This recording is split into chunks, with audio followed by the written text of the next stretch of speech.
Bonsoir à tous et bonsoir en particulier à tous ceux qui nous suivent depuis la Belgique. Nous nous retrouvons dans ce cadre splendide de la basilique du Sacré-Cœur de Bruxelles parce que comme vous le savez, eh bien, la Belgique attend le pape François pour une visite de 3 jours. Dans cette perspective, Cathéo a installé ici son plateau pour aborder différents grands enjeux pastoraux que ce voyage apostolique va mettre en exergue. Je les cite, la question de la jeunesse et de la formation universitaire dans un contexte marqué par les abus sexuels. Il s'agit aussi de parler de l'accueil des migrants, de l'annonce de l'évangile dans une société sécularisée. Des reportages et des invités nous permettront d'en débattre, mais dans un premier temps, je vous propose un échange avec l'archevêque de Malines-Bruxelles, Monseigneur Luc Terlinden. Bonjour.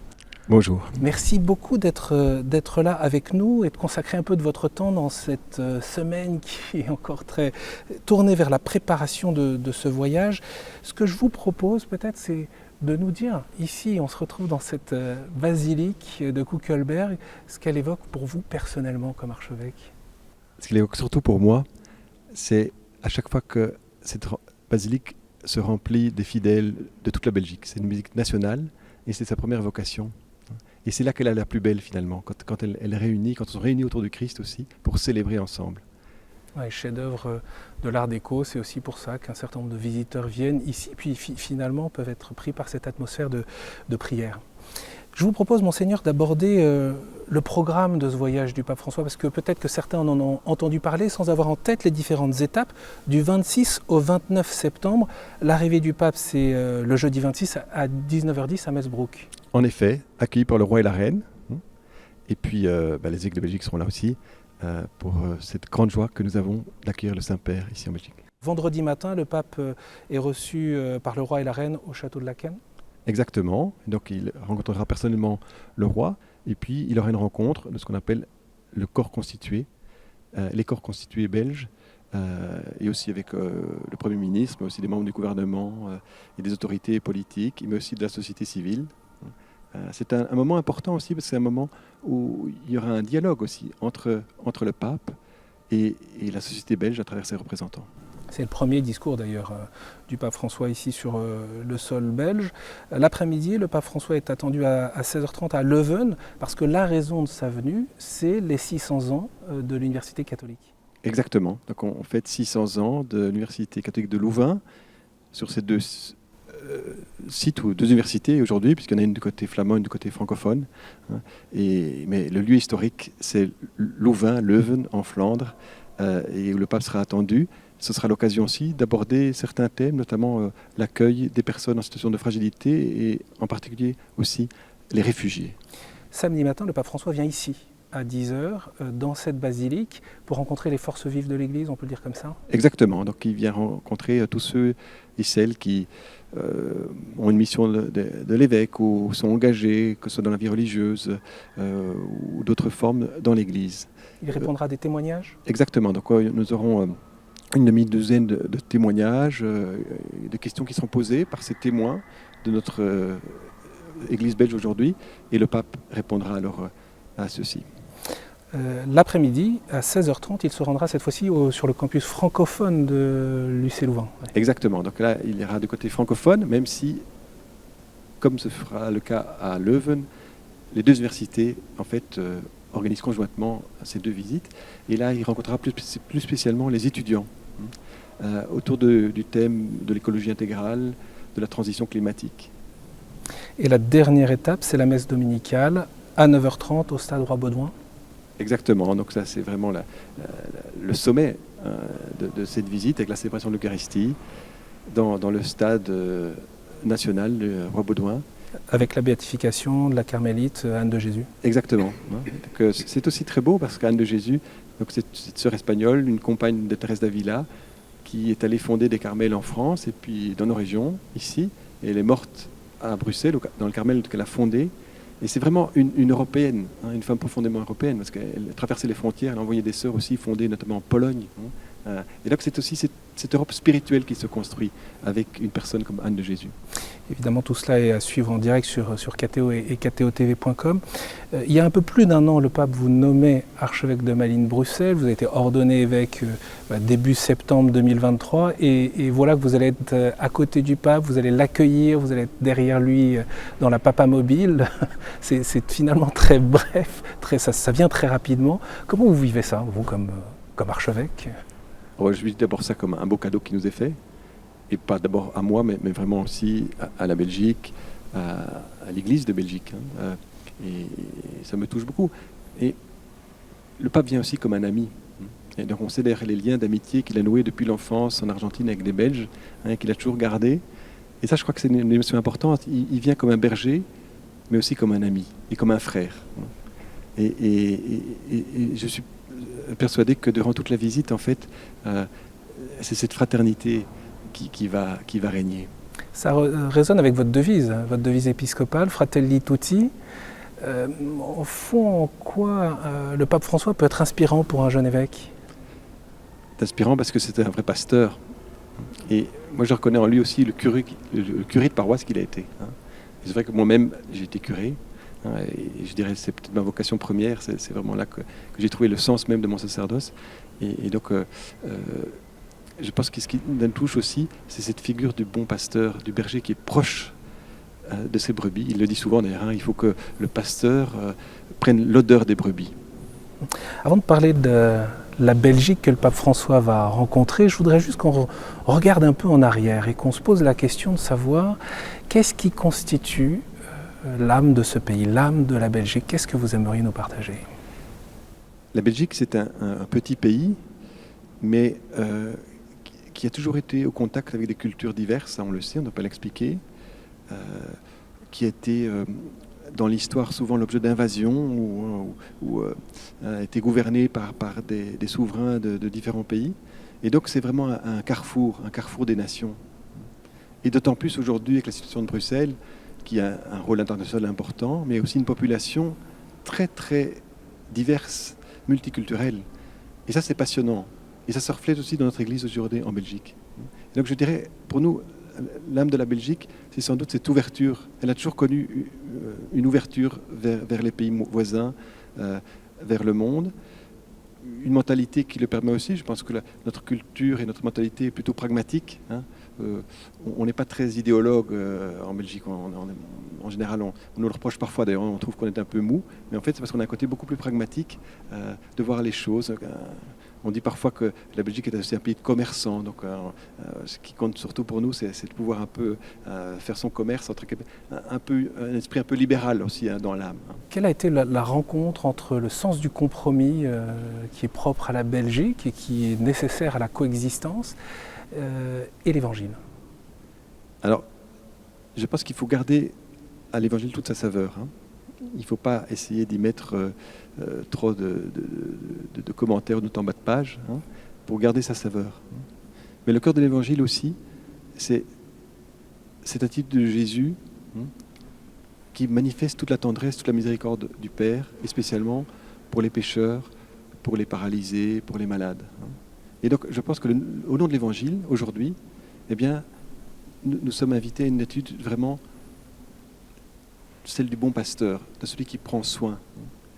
Et je pense que notre culture un peu pragmatique, de dire, voyons les choses comme elles sont, et les situations comme elles sont, et même si ce n'est pas l'idéal, nous aide alors à rentrer dans cette attitude-là, celle du bon pasteur. Mais il faut garder aussi à l'Évangile toute sa saveur. L'évangile qu'on dit radical. Et radical, il y a une radicalité, mais il y a une radicalité de l'amour, une radicalité de la miséricorde. Et c'est peut-être le plus grand témoignage, je pense, que les chrétiens et nos communautés, l'Église en Belgique peut donner aujourd'hui, c'est vraiment le témoignage de la miséricorde concrète. Sur les grands principes, il n'y a pas de compromis, sur le respect de la vie, le respect de la dignité humaine et de la personne humaine. Mais en même temps, dans la pratique, il faut pouvoir articuler ça avec la situation concrète des gens et savoir qu'est-ce que chacun est capable aujourd'hui de recevoir. Ça ne sert à rien de répéter sans cesse les principes si c'est pour ne pas être entendu, ou alors pour ne pas joindre les actes à la parole. Pour moi, ça c'est un des plus grands enjeux. Il faut d'abord qu'on manifeste par nos actes cette proximité de Dieu cette solidarité avec les personnes qui souffrent en difficulté pour pouvoir aussi annoncer l'Évangile. La dernière visite d'un pape en Belgique, c'était Saint Jean-Paul II, enfin il y a eu 85 et 1995, et pour le coup, la Belgique que le pape François va rencontrer est très différente en l'espace de 30-40 ans. Exactement, elle est déjà très différente entre 85 et 95. En 10 ans de temps déjà, il y avait déjà beaucoup de changements, et encore plus maintenant évidemment. Donc c'est un pays qui, comme une partie occidentale connaît la sécularisation, bien qu'il faut toujours nuancer, parce que le fait religieux est encore bien présent. Mais à la différence d'il y a 40 ans, avec une beaucoup plus grande diversité de religions. Et on sait très bien, notamment dans une ville comme Bruxelles, que la communauté musulmane est aujourd'hui importante. Et c'est une société, évidemment, qui, je pense, fondamentalement est aussi très libérale, notamment au niveau de la bioéthique, alors où les chrétiens doivent se situer. On n'a plus, comme avant, des relais politiques ou des relais vraiment forts au niveau de l'enseignement. Et donc notre position a fortement évolué comme Église. Mais alors l'important là-dedans, finalement, c'est non pas d'essayer de retrouver un passé révolu, mais de signifier quelque chose, d'avoir quelque chose à dire et à annoncer à cette société, et montrer que le message de l'Évangile, il est toujours vivant, et il nous fait vivre, et il est source de vie. Vous parlez des questions de bioéthique. Le pape François, de fait, va venir dans un pays qui a été l'un des premiers à légaliser l'euthanasie parmi les pays européens, alors même que le pape François, lui, a dit à plusieurs reprises ces derniers mois, tuer, ce n'est pas humain, point. Si on tue, si avec des motivations, on finira par tuer de nouveau, c'est ce qu'il a répété. Il y a aussi la question de l'avortement, ce qu'il a dit dans l'avion de retour de Singapour. L'Église n'autorise pas l'avortement parce que c'est un assassinat. Il parlait de la situation aux États-Unis et du choix que les électeurs catholiques doivent faire aux États-Unis. Ces propos sont-ils audibles en Belgique ? Alors, c'est sûr que dans la société belge aujourd'hui, pour une bonne partie de la population, c'est presque inaudible, dans le sens où la première valeur qu'on met souvent en avant, c'est la liberté individuelle. Et au nom de la liberté individuelle, alors on justifie des actes comme l'euthanasie ou l'avortement. Alors, on ne peut pas se contenter dans ces matières-là, comme je le disais, de répéter des principes. Je pense que le témoignage de l'Église passera aussi par la manière dont concrètement on va accompagner notamment des personnes en fin de vie. Ici à Bruxelles, une des pionnières, c'est Sœur Léonie à la clinique Saint-Jean, qui a lancé un service de soins palliatifs. Et bien là, c'était vraiment un témoignage, finalement. Et je pense que c'est vrai aussi pour des questions comme l'avortement. Il ne suffit pas de dire qu'on s'oppose à l'avortement, il faut se mobiliser, et aussi pour soutenir notamment des femmes qui connaissent des difficultés durant la grossesse. Et ce n'est pas seulement au niveau moral ou spirituel, mais c'est aussi au niveau matériel. C'est dans la mesure aussi où on sera cohérent, qu'on joindra les actes à notre discours, qu'on pourrait être crédible dans ces matières-là. Une réflexion dans la pensée commune, dans la tête aussi de beaucoup de responsables politiques. Au fond, ces législations dont on parle, qui aux yeux de l'Église portent atteinte à la dignité humaine, sont devenues le symbole d'une société, vous l'avez dit, libre, d'une société progressiste et moderne. Comment on peut l'expliquer ? Un des facteurs, mais il y en a beaucoup d'autres qui jouent, mais notamment dans notre pays, en Belgique, pourquoi est-ce que c'est arrivé si tôt ?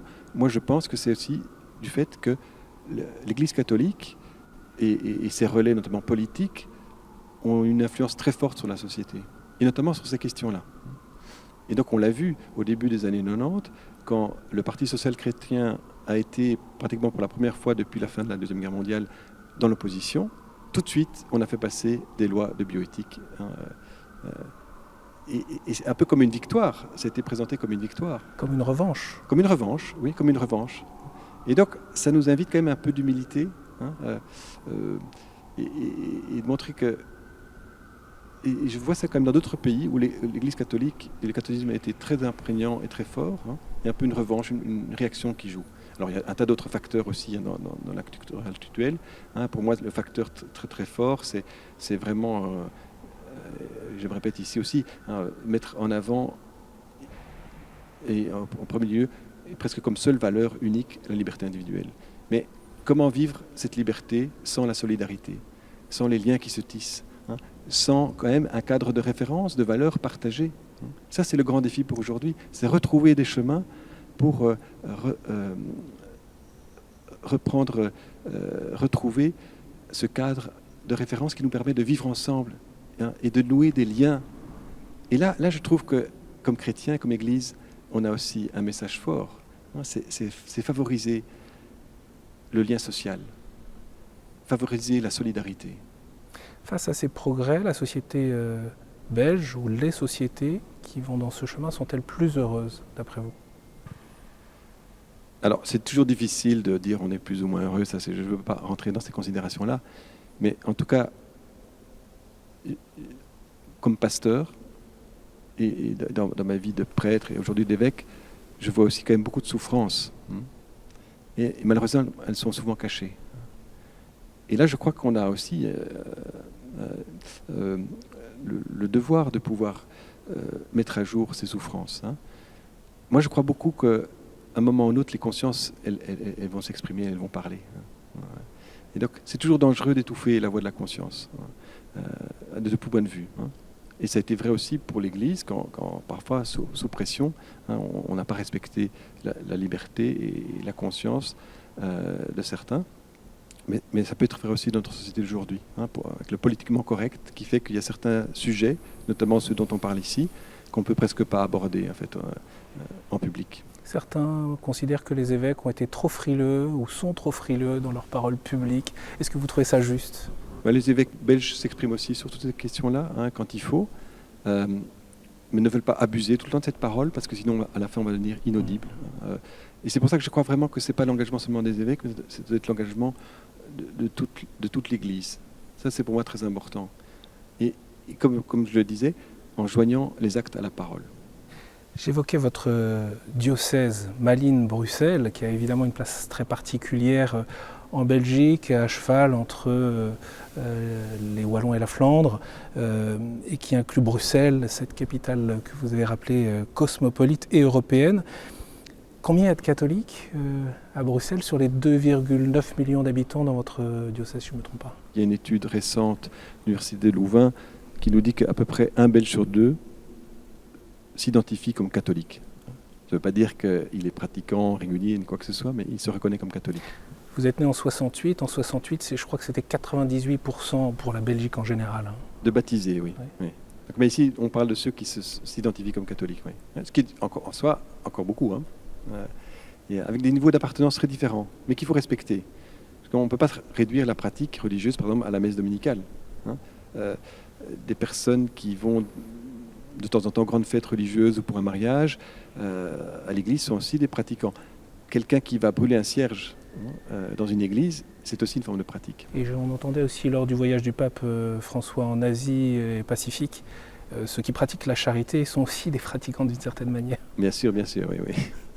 Monseigneur, parmi vos premières décisions marquantes, on a évidemment noté la nomination de femmes comme déléguées épiscopales, là où il y avait jusque-là des évêques auxiliaires à la tête de vicariat. Expliquez-nous pourquoi. Et donc, c'était dans une réflexion plus globale aussi de la manière aussi de gouverner le diocèse, dans un esprit collégial, avec aussi la richesse de différentes vocations, et la richesse aussi pour nous de cette complémentarité entre l'homme et la femme. Et donc il ne faut pas y voir une raison d'abord idéologique, où on ne revendique rien entre guillemets, hein, si ce n'est de reconnaître quand même tous les dons qui nous sont faits. Et l'expérience montre que, enfin jusqu'à présent, à mes yeux en tout cas, que c'est très fructueux et très positif. La réaction des clercs qui se trouvent du coup coordonnés par une femme. Par une femme, mais qui est en duo aussi avec un prêtre, et puis je veux dire, c'est en profonde aussi communion avec moi, comme l'évêque. Hein. Donc je ne pense pas que les prêtres non plus se sentent laissés à eux-mêmes ou abandonnés, au contraire, justement, parce que cette présence féminine aussi est précieuse pour ces prêtres. Et en général, c'est bien reçu, y compris par beaucoup de prêtres d'origine étrangère, où je pense que culturellement parlant, pour eux, c'est sans doute un pas encore plus grand que pour des Belges. Au bout d'un an, est-ce que vous voyez déjà des résultats ou une conséquence, j'allais dire des fruits, comme on aime à le dire, dans l'Église? Mais en tout cas, je vois beaucoup d'enthousiasme. Donc, j'aime le dimanche visiter une paroisse ou une communauté. Et parfois même, je le fais presque à l'improviste. Si je n'ai pas une célébration déjà prévue, je téléphone au curé un jour ou deux avant. Et ce qui me permet de sentir un peu le pouls du diocèse et des fidèles. Et je dirais après un an, c'est surtout moi ce qui m'émerveille, c'est la vie de beaucoup de communautés, de beaucoup de chrétiens, la ferveur, cette fidélité aussi, cette fidélité chez beaucoup moi je rencontre des chrétiens qui aiment le Christ, qui aiment l'Église. Et si aujourd'hui justement elles sont fidèles, c'est bien parce que cet amour les anime. Est-ce que vous êtes d'accord, Monseigneur, avec ceux qui militent pour l'ordination des femmes, prêtres ou même évêques, et qui voient l'accès des femmes au sacerdoce comme un objectif de parité totale dans l'Église? Alors, cette question n'est pas à l'agenda.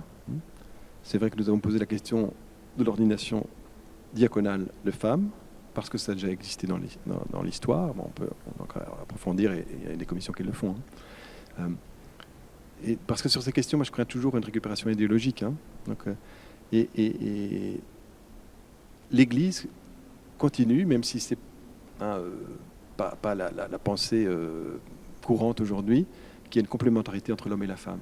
Et donc, donner plus de responsabilité aux femmes ne signifie pas nécessairement que tout le monde doit faire toujours la même chose. Et je crois que l'expérience nous apprendra aussi et nous ouvrira des nouveaux chemins. Il faut parfois prendre un petit risque, si autant que c'est un risque, pour moi c'est plutôt une richesse en fait, ce qu'on vit ici.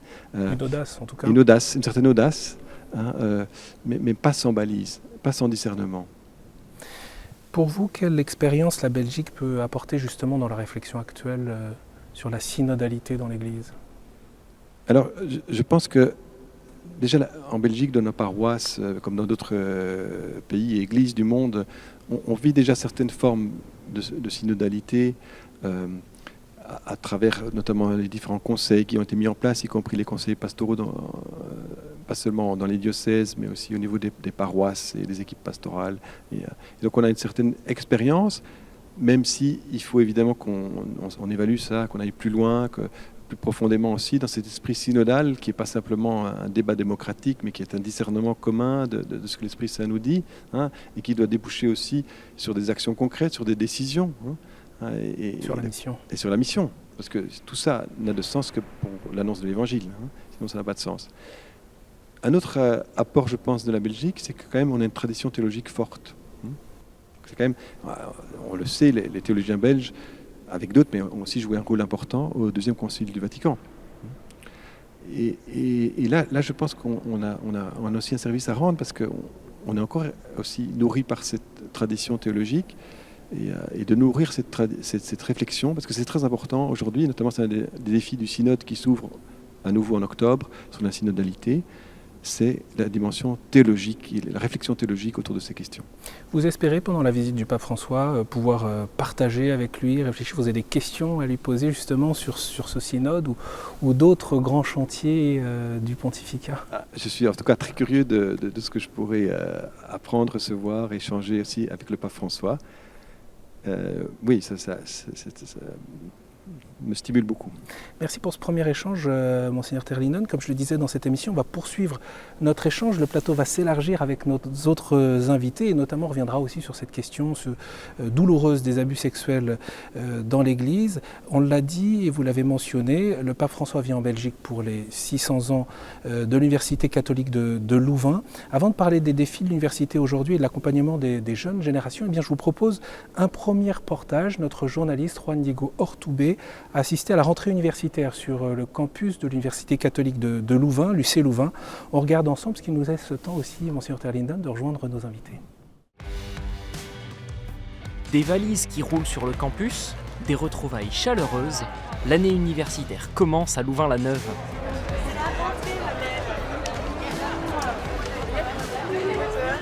Ce matin, l'Université catholique de Louvain, qui compte 40 000 étudiants sur 8 campus en Wallonie et à Bruxelles, ouvre son année par des activités au cœur de ses préoccupations, accompagner la réflexion des étudiants et des jeunes chercheurs sur les évolutions de la société. La Maison du Développement Durable propose un atelier pour sensibiliser les jeunes à la transition écologique, un sujet d'actualité. Je crois qu'en tant que jeune, c'est important dès le jeune âge aussi de se mettre avec ce thème et de comprendre en fait c'est quoi l'impact qu'on a et pourquoi c'est important de faire attention à beaucoup de choses. Je trouve que le problème du monde en ce moment, c'est l'écologie, c'est la transition. Commencer à avoir des emplois qui ont du sens, moi c'est ce que j'aimerais avoir, c'est travailler pour changer les choses et apporter, que mon travail serve à apporter quelque chose à la biodiversité par exemple. Ici aujourd'hui, il y a des projets qui existent qu'on n'entend pas forcément parler, il y a des manières de s'informer. On sait que ces questions de transition sont urgentes, mais elles sont complexes. Donc d'une part, au niveau des enseignements, nous voulons déployer des compétences pour tous les étudiants, qu'ils soient ingénieurs, futurs médecins ou futurs économistes. Et puis le rôle de la recherche, bien évidemment, en tant que chercheurs, nous avons une responsabilité de penser des solutions par rapport aux défis qui sont complexes pour tracer des nouvelles voies pour rendre notre Terre plus habitable. À l'UC Louvain, certains étudiants choisissent d'habiter dans des logements étudiants appelés cotes. Parmi eux, des cotes chrétiens offrent un accompagnement spirituel et humain tout au long de l'année. Emmanuel, qui commence sa 3e année en psychologie, vient de rejoindre l'un de ces foyers, le Don Boscot. Comment ça s'est passé la rentrée aujourd'hui? Bien, bon, aujourd'hui c'était facile, hein, c'est que les premiers jours. Mes questions pour l'instant, ce serait surtout au niveau de ma place, quel est mon rôle à moi, mon rôle à jouer dans la société, comment être actif, être engagé dans le monde aujourd'hui, quelle est ma pierre, celle que je dois poser pour aider à le construire. Le domaine de la foi ici à Louvain-la-Neuve aide aussi à, plus au niveau de la vie en général, trouver sa place. Et donc évidemment, ça aide aussi à trouver ce qu'on veut faire. En cette période étudiante, certains choix sont déjà faits, mais beaucoup de rêves sont encore possibles. À l'heure des questionnements et des doutes parfois, les sœurs salésiennes veulent apporter un accompagnement humain et spirituel. Ici, 20 étudiants partagent une vie fraternelle et trouvent un soutien pour avancer dans leur choix de vie. C'est ma première rentrée, c'est un peu stressant parce que c'est beaucoup de choses qui changent, c'est quitter ma maison, c'est avoir un autre mode d'études. J'ai un peu cette appréhension, mais en même temps, je suis vraiment heureuse c'est un peu une nouvelle page qui se tourne. Je pense que c'est important d'être ici dans Scott, surtout en étant chrétien, pour ne pas être seul, pour pouvoir être entouré, que ce soit de personnes comme nous, des jeunes, mais aussi d'avoir aussi un lien et un appui sur les sœurs.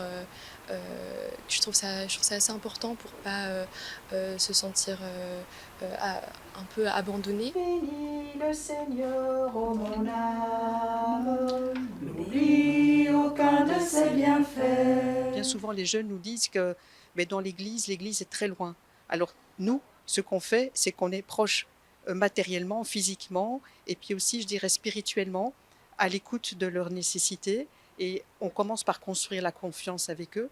Et quand il y a un lien de confiance, on peut vraiment aller beaucoup plus loin dans leur questionnement. Don Bosco disait que c'est très important, les quelques dernières minutes après les prières de la fin du jour, de pouvoir relever quelque chose qui est positif, parce que c'est ça aussi qui construit l'espérance.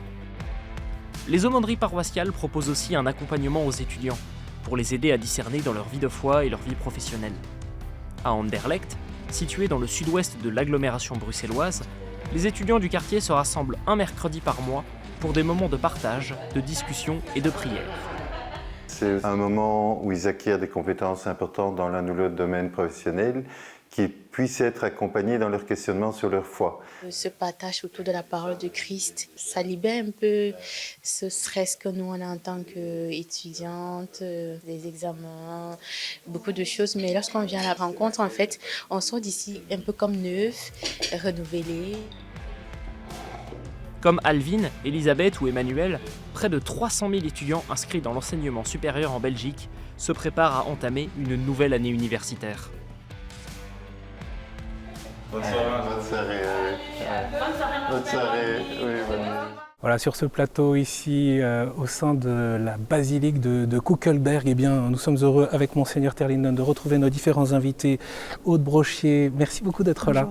Responsable de l'aumônerie catholique à l'hôpital de Jolimont, Sébastien Dechamps, coordinateur humanitaire à Caritas Belgique, le professeur Bernard Fels, philosophe et professeur émérite à l'Université catholique de Louvain, et puis Simon Relana, étudiant en relations internationales à l'UC Louvain. Merci beaucoup d'être là. Peut-être je commence par par vous, puisqu'on a voulu mettre dans ce reportage en valeur ce que vivent les étudiants. Au fond, on sent bien que, à travers ce reportage, cette période de la vie, on se trouve au carrefour de multiples choix. C'est un peu ce que vous vivez, peut-être ? Oui, alors moi je suis quand même en Master 2, du coup c'est un autre type de choix que je vais devoir vivre. Mais c'est vrai qu'à la rentrée, surtout pour les bacs 1, les personnes qui viennent d'arriver à l'université, c'est un monde nouveau. Et dans ce monde nouveau, c'est vrai que comme on l'a vu au reportage, la paroisse étudiante, ça peut être un endroit où rencontrer aussi des chrétiens, ou c'est, pour des gens qui ne sont pas chrétiens, l'endroit où rencontrer Dieu carrément, un endroit où on peut découvrir la foi. Et c'est assez incroyable, du coup je conseille vraiment à tout le monde d'aller jeter un coup d'œil à la paroisse Saint-François. Je me tourne vers vous, professeur. L'université catholique, au fond, le pape vient pour cet anniversaire des 600 ans. Qu'est-ce que peut jouer, quel est le rôle de l'université catholique dans une société belge dont on décrivait tout à l'heure un peu l'évolution avec Monseigneur Terlinden ? Ça a beaucoup changé. Il y a une cinquantaine d'années, l'université catholique était une université de catholiques. Depuis une vingtaine d'années, avec la sécularisation, la grosse majorité, aussi bien des étudiants que des professeurs et même que des équipes dirigeantes, ne sont même plus croyants. D'où la question de la catholicité. Oui, il y a eu ce grand débat de savoir si il fallait conserver le C de catholique. Je ne sais pas où est-ce que vous en êtes sur ce point. Sur ce point, le C a été conservé. Et j'étais un des défenseurs. C'est précisément une des raisons pour lesquelles je suis ici. Parce qu'au fond, l'université catholique peut présenter une toute nouvelle figure de ce qu'est une université catholique. J'ai compris que ça, figurez-vous, à Taïwan. À Taïwan, il y a Fujian University. Il y a 95% de non-chrétiens dans une université catholique. Une université catholique peut très bien avoir un label de catholicité, indépendamment, mais bien entendu, il faut que les membres soient preneurs. On est dans un autre. Mais alors, quelle serait cette identité en particulier ? D'une certaine manière, pour être très clair, l'Université catholique de Louvain est une université à la pointe de la modernité dans tous les secteurs. Et on a une image d'une modernité qui tue toute spiritualité. Avoir une université catholique et qui reste catholique... Et là, c'est là où on a tort. Pardon ? C'est là où on a tort. Là, je pense que vous avez tort, effectivement. Je pense que la modernité ne tue pas la spiritualité. Et qu'une université catholique hyper moderne qui reste catholique, c'est une manière de dire il est parfaitement possible d'être à la pointe de la modernité et d'être croyant. Bon, c'est déjà un message énorme. Deuxième message qui est à dire, il y a moyen d'être à la pointe de la modernité et croyant, mais d'autre part d'être tolérant. Vous ouvrez les informations. Le mot religieux est associé à intolérance, voire violence. On est dans un registre... avoir une université catholique pluraliste, c'est déjà dire immédiatement que la catholicité ne correspond pas à de l'intolérance et qu'au contraire, il y a une posture de tolérance qui peut être associée à une attitude religieuse. Et troisième chose que je dirais pour l'Université catholique de Louvain, on a passé effectivement l'Université catholique. Et si, disons, les 3/4 des personnes ne seront plus croyantes, elles participent encore, me semble-t-il, d'une philosophie d'aspiration chrétienne, à savoir la priorité de la personne, le respect de la personne, la justice sociale, la transition écologique, l'égalité homme-femme. Ce sont des valeurs qui sont affirmées par l'université. Monseigneur, vous êtes chancelier des universités de lycée Louvain ? Exactement, oui. Qu'est-ce qu'en pense le chancelier ? On aimerait bien vous entendre dialoguer sur ce point, parce que le fait, ce débat sur la catholicité d'université catholique, d'abord ça concerne bien des pays, mais c'est aussi un débat douloureux, parfois un peu passionné. Oui, mais nos relations sont bonnes avec les universités, même si, il faut le dire quand même, elles ont pris leur autonomie aussi par rapport à l'Église, peut-être l'Église hiérarchique, mais ce qui n'empêche pas le dialogue. Pour moi, ça c'est le mot-clé aussi. Et c'est aussi dans cette vision-là que je vois les relations que j'ai aujourd'hui avec le recteur et les dirigeants des deux universités. Ce qui nous permet aussi une liberté. Liberté académique, liberté de l'université, c'est très important dans la recherche. Liberté aussi de l'Église de jouer un rôle, et un rôle prophétique. Et donc on peut avoir une parole qui parfois va à contre-courant, et on doit l'avoir de temps en temps. Mais alors, c'est une relation qui, je pense, devient plus adulte. On n'est peut-être pas toujours d'accord sur tout, mais qu'on puisse se le dire et ensemble réfléchir pour un mieux, finalement, pour ce bien de la personne humaine, pour la justice sociale. Et c'est là qu'on se rejoint, comme le professeur vient de le dire. Bernard Fels. Et je pense que c'est une logique d'enrichissement mutuel. Au fond, quelque part, la modernité est porteuse de valeurs qui sont tout à fait fortes. Prenez l'égalité hommes-femmes. Depuis 30 ans, en Europe occidentale, on se donne pour objectif l'égalité hommes-femmes. Mais c'est prodigieux, c'est extraordinaire. C'est pas toujours très partagé par l'institution Église. Donc l'université peut très bien, au nom de son appartenance à la culture générale et au nom des valeurs qu'elle choisit, poser question à l'Église. L'université, là, a une sorte de prise de distance. C'est ça le concept de liberté académique. Il y a une sorte de prise de distance et un regard critique sur le fonctionnement social. Mais si vous n'avez pas de regard critique sur votre fonctionnement, vous stagnez, vous êtes dans la production. Eh bien, l'université est par rapport à la société, cette prise de distance critique qui permet une évolution, une amélioration. Et on est dans le même registre, l'université catholique et dans l'Église joue ce même rôle de fonction critique et de dialogue, effectivement, dans une logique dialogante. Simon, qu'est-ce qu'en pense l'étudiant ? Alors, sur la catholicité de l'UCL, ce que j'apprécie beaucoup, c'est que c'est un endroit où on peut vivre sa foi et la faire grandir. Parce que c'est pas dans toutes les universités une église au milieu du campus. Vous avez eu d'autres expériences ? Oui, j'ai eu un parcours académique un peu chaotique, où avant j'étais à Namur et encore avant à l'ULB. Du coup, j'ai pu voir un peu les trois universités. Alors, à Namur, c'est aussi une université catholique, il y a aussi une église au milieu. Mais on va dire que c'est à l'UCL où les annonces à la fin de la messe, il faut s'asseoir parce qu'il y en a plein. Et plein, et plein. Et chaque jour, on a même des choix entre aller à un enseignement, ou aller à un topo, ou aller à une soirée de prière, etc. Du coup, qu'est-ce que ça change dans votre vie d'étudiant et dans votre maturation, dans votre formation plus intégrale ? La vie de prière fait partie de ma vie d'étudiant. Donc c'est très facile de se dire, ce soir-là j'ai envie de prier, mais pas tout seul, avec des gens. Dans ce cas-là, je peux aller à cette soirée de prière-là, ou ce soir-là, je veux faire la fête. Il y a aussi d'autres endroits où y aller. Du coup, c'est vraiment un lieu de silence, un lieu spirituel, où je peux me recentrer et avoir un petit moment de calme. Aude, qui écoute les échanges des uns et des autres. Oui, je pense que c'est important en effet qu'en tant que jeune adulte, quand on commence les études universitaires, c'est un moment où on se pose beaucoup de questions dans la vie, sur le sens de la vie, quand on a des choix à faire, quel métier est-ce que je veux faire plus tard. Et je pense que donc c'est essentiel de pouvoir répondre aussi à cette soif spirituelle des jeunes aujourd'hui, en leur offrant à la fois une formation chrétienne avec toutes les valeurs qui vont avec, afin de pouvoir leur permettre aussi de découvrir Dieu, de leur donner l'occasion de faire l'expérience de Dieu à un moment de la vie où c'est essentiel dans la construction humaine. Il y a 600 ans, puisque c'est l'anniversaire de l'Université catholique ici en Belgique, 600 ans, au fond, ces universités qui sont ouvertes et portées par l'Église, c'est évidemment pour la transmission des connaissances, c'est pour ce dialogue foi et raison, c'est aussi le sens du débat, la disputatio, comme vous le mentionniez en quelque sorte tout à l'heure, Bernard Fels.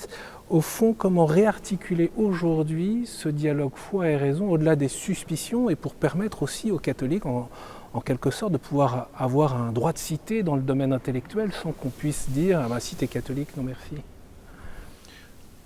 Si t'es catholique, non merci, on ne vit pas ça comme ça à l'Université catholique de Louvain. C'est justement ça, je trouve, on est décomplexé par rapport à ça. Mais par conséquent, c'est un espace de véritable dialogue. Écoutez, en philo des sciences, la question du darwinisme, je suis spécialiste là-dessus, je peux vous en parler. Mais c'est pas passager, bien entendu. Mais donc, pensez la compatibilité du discours scientifique et du discours croyant, quel qu'il soit d'ailleurs. C'est une des fonctions. Et d'une certaine manière, il y a une sorte de consensus sur le sujet. Il y a eu un travail, bien entendu, qui a dû être fait aussi bien du côté des théologiens que du côté des scientifiques, mais il s'agit de penser la science comme un système explicatif du fonctionnement du monde. La question du sens, la question de la signification, c'est tout autre chose. Alors, bien entendu, il peut y avoir articulation entre fonctionnement et signification, mais n'empêche. Donc, si vous voulez, nos situations se caractérisent quand même par une sorte... c'est à partir de Kant qu'on voit des choses pareilles. D'une certaine manière, si vous voulez, on ne sait pas démontrer l'existence de Dieu. Et si on ne sait pas démontrer l'existence de Dieu, ça veut dire que le rapport à Dieu passe de la logique d'une conviction qui n'est pas rationnelle. Elle est raisonnable, elle est compatible avec la raison, mais elle n'est pas rationnelle. Mais si elle n'est pas rationnelle, ça veut dire que vous devez inclure dans votre conviction le fait que quelqu'un d'autre peut avoir une autre conviction. C'est ce qu'on appelle la conviction critique. c'est quelque chose qui devient parfaitement naturel lorsque vous êtes en pluralisme. Et c'est une clé aussi de la liberté, Monseigneur Terlinden. Je pense aussi que des exemples très, très concrets de personnes nous montrent comment cet esprit scientifique et moderne s'allie aussi avec une foi profonde. Et un des plus bels exemples qu'on a à Louvain, c'est Georges Lemaître, un des pères de la théorie du Big Bang pour l'origine de l'univers, qui était aussi prêtre de notre diocèse, ici à Melun-Bruxelles, un homme profondément croyant, vraiment quelqu'un qui avait un homme de foi, et un scientifique très rigoureux. Et il y a une chose qui ne se portait pas notamment, c'était qu'on essayait de récupérer ces théories pour une sorte d'apologétique de défense de la foi. Il distinguait bien aussi ces deux modes de discours et de raison, mais en sa personne, il nous montre que c'est tout à fait possible de les unifier. Qu'est-ce que vous attendez au fond de la visite du pape François, ces deux visites, et à Leuven et à Louvain? Vous savez, je suis impliqué dans la préparation. Il m'a semblé qu'une chose importante est que ce soit une vraie rencontre. Qu'on aille au-delà d'un protocole, c'est bien entendu la personne elle-même, et là, symboliquement, il n'y a pas besoin de commentaires. Enfin, disons, là, il y a vraiment un événement tout à fait majeur. Mais qu'au-delà, si vous voulez, du caractère purement symbolique de l'événement, il y ait un vrai moment de rencontre. Et c'est vraiment en cela, par conséquent, alors que nous avons mis sur pied un groupe de travail qui au fond, si vous prenez Laudato aussi, et vous avez vu dans le montage, la problématique du changement climatique, la problématique de la transition écologique, est une problématique absolument centrale et d'une urgence extrême. Mais il nous a semblé intéressant d'essayer d'engager un dialogue avec le pape François précisément sur cette thématique. Et on a fait une lettre. Une lettre a été rédigée qui va être proclamée au pape donc lors de la séance académique. Il a reçu cette lettre, bien entendu, il a préparé la réponse, mais on a voulu que ce soit un lieu d'authenticité. Un moment de vraie rencontre. On lui a posé des questions qui ne sont pas... Ce pas des questions symboliques, ce n'est pas des questions purement formelles. Non, c'est des vraies questions que les jeunes posent. Et d'ailleurs, dans cette séance, il y aura aussi des témoignages de jeunes qui disent c'est clair que la problématique climatique induit une éco-anxiété. Il y a tout un thème sur l'éco-anxiété. L'avenir est incertain. À la limite, on est devant une incertitude de l'avenir qui est assez caractéristique de toute société. Mais ici, c'est quand même la science qui vous dit attention si on ne bouge pas. Donc il y a quand même là, et on attend des réponses du pape François à ces questions. Simon ? Ce que je vois, moi, c'est surtout un enthousiasme, une certaine curiosité de personnes, en plus qui ne seraient pas forcément chrétiennes ou qui sont un peu éloignées de l'Église. Elles se disent, là, il y a le pape. Quand même, c'est le pape qui vient en Belgique, et il n'est pas venu avant, il ne vient pas souvent dans les pays occidentaux.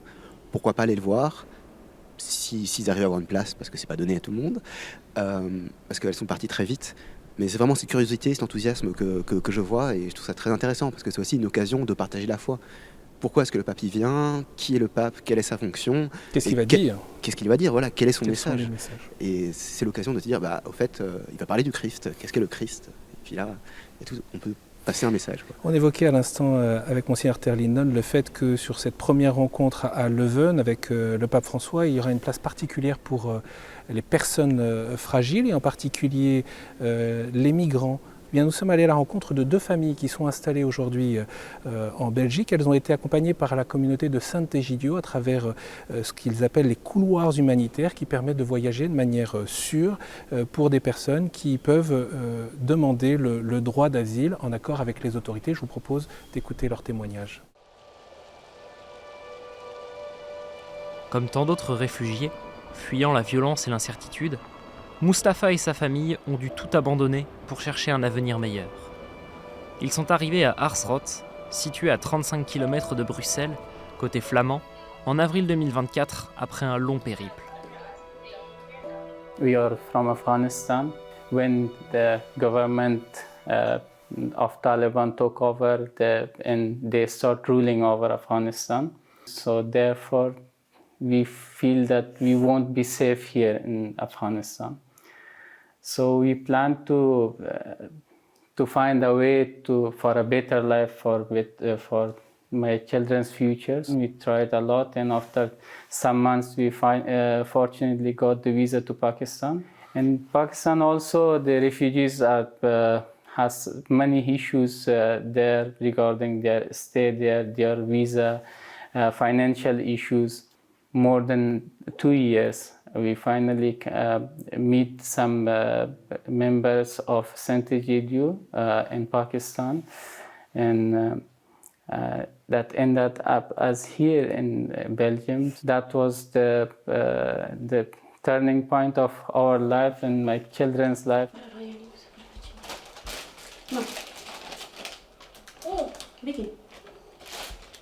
When we came here after 2 weeks, the children got admission in the school, and after that we got admission for the Dutch classes also, and it's a totally different life from Afghanistan to here, because in Afghanistan women are not allowed to walk alone, and here I can go freely wherever I want, whether to market, whether to the school, or anywhere I want, whether to go to the friends. Alors, arrivée en Belgique, cette famille a déposé une demande de protection internationale comme réfugiés. Il y a 2 semaines, ils ont obtenu leur carte de séjour qui leur accorde un droit de résidence temporaire dans le pays pour une durée de 5 ans. It's important to integrate in Belgian society because from now on we are living here, so it's part of the law when you want to become to come in a country and you want asylum and you want refugee status, so you must learn about their laws and regulations and their culture. So that's why the integration system which is going on, that's important for us. Entre janvier 2023 et août 2024, près de 56 000 personnes ont déposé une demande de protection internationale auprès de l'Office des étrangers en Belgique. Actuellement, près de 35 000 places sont disponibles pour les héberger. Mais comment faire face à l'afflux croissant de demandeurs d'asile alors que les capacités d'accueil atteignent leurs limites ? Nicole Demour, secrétaire d'État à l'asile et la migration, intervient sur ce sujet. Aujourd'hui, en Belgique, c'est très difficile d'offrir une place d'accueil à tout le monde parce qu'on est confronté avec un nombre très élevé de demandeurs d'asile en Europe. Et c'est exactement la raison pour laquelle j'ai plaidé pendant plusieurs années à des solutions européennes, parce qu'on a vraiment besoin d'une politique renforcée en Europe. On a besoin des frontières mieux contrôlées. On a besoin d'une Europe avec une politique solidaire, une politique de coopération. Et finalement, ça aide aussi toutes les communes, les villes, les bourgmestres dans leurs tâches sur l'intégration des réfugiés dans notre pays. Je pense qu'on a vraiment besoin d'un vrai débat sur la migration. Le débat aujourd'hui est toujours très polarisé. L'Église et des associations chrétiennes se mobilisent pour accueillir les personnes réfugiées et faire face au manque de place. Soumar et sa famille, originaires de Syrie, ont fui leur pays en guerre. Après un passage par le Liban, ils sont arrivés en Belgique grâce au projet des couloirs humanitaires de la communauté de Saint Egidio. Mon nouvelle vie ici en Belgique, c'est une nouvelle chance de Dieu qui m'a donnée parce que mes enfants, ils ont ici le droit d'étudier. Saint Egidio nous a aidés à arriver ici. C'est eux qui nous aidons à trouver l'appartement. Ils ont loué l'appartement pour nous pour 1 an et jusqu'à maintenant, ils nous laissent. Et ils nous aident avec les papiers, avec tous les documents. Et c'est un sentiment super spécial. En 2024, la communauté de Saint Egidio, en Belgique, a aidé 316 personnes venues d'une dizaine de pays dans le monde.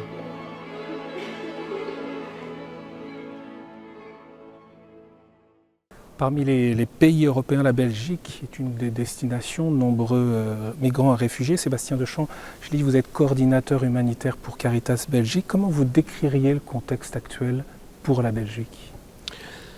Plus largement que pour la Belgique, en fait, nous sommes témoins en tant que Caritas de tout ce parcours, de tout cet exil depuis son origine jusqu'ici. Donc, nous travaillons par exemple en Syrie avec notre partenaire Caritas Syrie. Et sommes témoins aussi des raisons pour lesquelles ces gens fuient ce pays, fuient des massacres, une violence extrême. Donc on a déjà ce premier travail-là qui commence. Également sur la route, également au Liban par exemple, pour reprendre cet exemple-là, Caritas Liban est aussi là et nous sommes aussi à leur côté. Et puis la route continue et ces personnes, certaines d'entre elles, ont la chance d'avoir pu arriver ici d'une façon sûre et d'une façon légale à travers ces couloirs humanitaires. C'est une infime minorité. Pour la plupart, il y a un mur en fait qui se dresse.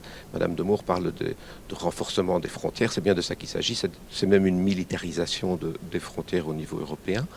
Et donc c'est un mur, c'est un obstacle qui devient quasiment infranchissable et de plus en plus dangereux à franchir. Donc on est aussi témoin de ça. Et qui est parfois le résultat de l'expression démocratique des peuples européens qui veulent un renforcement du contrôle des flux migratoires. Oui, mais à quel prix ? À quel prix ? Et donc nous sommes aussi témoins de ce drame, quoi, de nos collègues, nos partenaires en Grèce, sur les îles, dans le sud de l'Italie, en Espagne, en France, le long de la Manche également, etc. Enfin, je veux dire, là, ça dépasse l'entendement, ce degré d'aveuglement. Et on ne peut même pas parler d'une sorte d'accroissement incontrôlable, d'un afflux, etc. Non, ce n'est pas de ça qu'il s'agit. Les chiffres ne sont pas... Il y a eu des périodes, un grand accueil assez massif, on va dire, de personnes originaires de Syrie, 2015-2016, d'Ukraine aussi, il y a 2 ans, pendant quelques mois, quelques semaines. Et la Belgique, d'ailleurs, a été très mobilisée. C'était finalement gérable, on l'a bien vu, même une quantité, pour le coup, assez importante. Non, il n'y a pas une crise de l'accueil, il y a une crise du non-accueil. Ça vous met en colère, du coup, d'une certaine manière Ça vous met en colère, d'une certaine manière Oui, ça me met en colère. Ça m'interpelle beaucoup, parce que, bon, voilà, nous sommes témoins, en étant en première ligne dans cet accueil ici, à Bruxelles, un peu partout en Belgique, de ces personnes qui viennent en première ligne. Je voudrais déposer, je viens d'arriver, je ne sais même pas ce que je dois faire, je ne sais même pas où je vais dormir.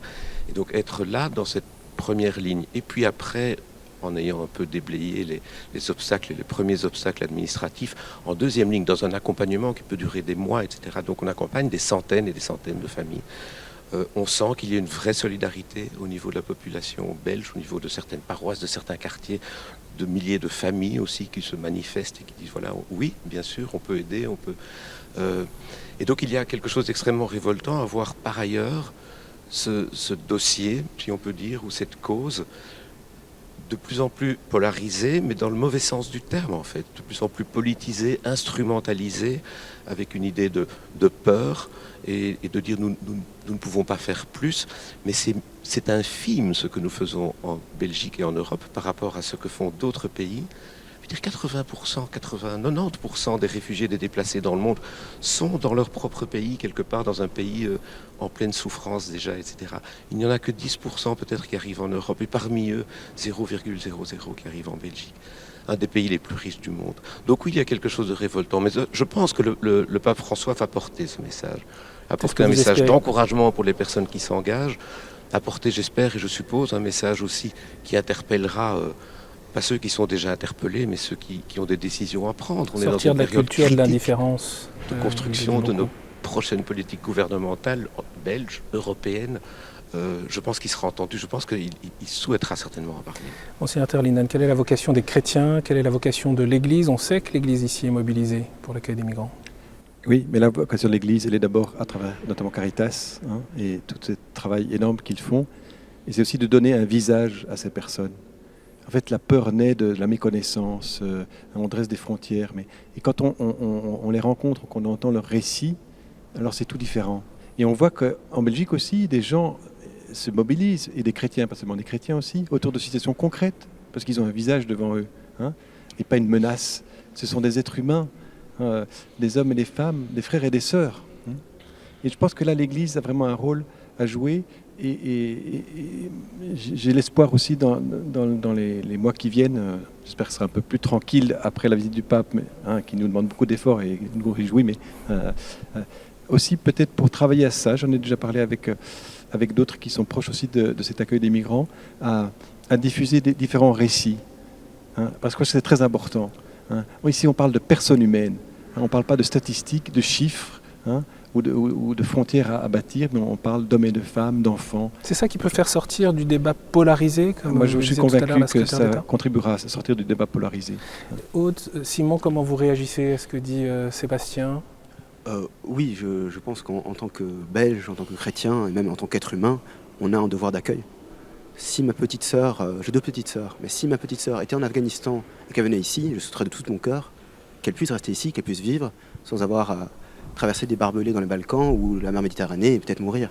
Je pense qu'en tant qu'être humain, si on considère les autres êtres humains comme nos frères et comme nos sœurs, on a un devoir d'accueil, parce qu'on a un devoir d'amour. Et en même temps, on pourrait vous opposer le fait de dire très bien, Simon, vous êtes dans l'émotion, vous êtes dans la rencontre, mais il y a la réalité de la capacité d'intégration d'un pays, et il faut pouvoir avoir un discernement juste sur la matière, en la matière, pouvoir poser une limite, poser un cadre. L'intégration, demande un long travail et on ne veut pas certainement sous-estimer la difficulté rencontrée aussi bien et tout d'abord par les personnes en question, ces personnes qui arrivent, et aussi pour les personnes et les communautés qui les accueillent. On essaye aussi d'accompagner ça. Hein. Il y a même ces dynamiques de solidarité qu'on a toutes vues lors de l'épisode du parc Maximilien et dans les mois qui ont suivi. Ça continue encore aujourd'hui. Donc il y a encore aujourd'hui des paroisses, des quartiers qui continuent à se mobiliser. On appelle ça du community sponsorship. Un groupe de gens qui se disent on va se mobiliser ensemble, on va aider, accompagner 2-3 familles à venir s'installer chez nous, dans notre quartier, autour d'une paroisse parfois, oui. Et alors on va nous avoir, en tant qu'Caritas, et d'autres aussi le font, hein, une responsabilité pour aider ces gens, leur donner un appui, notamment répondre à des questions administratives qui peuvent être complexes. L'intégration, elle peut être longue, mais comme l'a dit Monseigneur Terlinden, à partir du moment où les gens se rencontrent et se connaissent, et se reconnaissent en tant que, frères et sœurs, etc., mais 80% du chemin est fait. L'enjeu, sortir de la culture de l'indifférence, dit souvent le pape François, et c'est là où il faut joindre l'acte à la parole. On verra ce que le pape François dira sur ce sujet. Je voudrais qu'on aborde un autre sujet, une autre question qui est douloureuse, celle-ci.